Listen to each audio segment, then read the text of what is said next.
high above the clouds, where jagged peaks pierce the heavens and the wind carries the whispers of ancient battles, a warrior people was born. From the remote valleys of what is now called Nepal, emerged a men whose courage would become legend. Fierce, loyal, and fearless. This is the story of the Gurkhas. Long before their name carried through distant kingdoms, the Gurkhas were forged by the land itself. A life in these Himalayan hills was unforgiving. Steep terrain, harsh winters, and isolation demanded physical strength, mental endurance, and a self-reliance in which only the strongest could survive. Communities survived by adapting, and those adaptations produced a culture where toughness was not admired, but required. The roots of the Gurkhas lie in not a single army, but in clans and hill communities. In the early 1700s, Nepal didn't exist as a unified nation. Instead, it was a region divided into dozens of small kingdoms and principalities, each ruled by local chieftains and kings. Among these states was the Kingdom of Gorkha, modest in size, limited in resources, but notable for the character of its people. The hill warriors of Gurkha were not wealthy, but they were resilient. They valued loyalty to kin, obedience to leaders, and courage in battle. Every able-bodied man was expected to defend his community, and every village was, in effect, a defensive position. And from this rugged Gurkha society emerged a leader who had changed the history of Nepal forever. A young prince named Prithvi Narayan Shah, born in 1723 in Gurkha, belonged to the Shah dynasty, a ruling family within the Kshatriya warrior class of ancient Hindu society. Shah inherited not only kingship, but a world shaped by constant rivalry and threat. Surrounded by competing hill states and powerful empires, Shah recognized a fundamental truth: a divided Nepal could not survive. Prithvi Narayan Shah was both a warrior and a strategist, and he believed the only path to security was unification, bringing the fragmented hill kingdoms under a single authority capable of resisting the external powers. To achieve this, he relied on the warriors of Gurkha.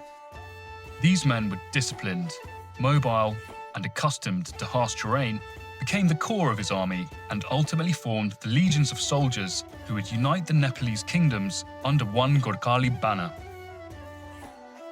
These Gurkha soldiers fought with limited resources, but with an intimate knowledge of the mountains, forests, and the passes that defined the region.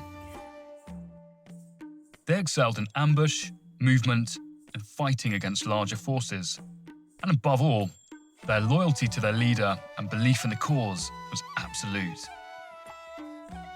Through a series of calculated campaigns, Shah and his forces expanded outwards, and by the late 1700s, Gurkha armies had captured the Kathmandu Valley and extended their control east and west throughout much of the Himalayas. For the first time, the idea of a unified Nepal became reality, and beyond the mountains, others began to take notice. Around the same time, a new power was rising to the south.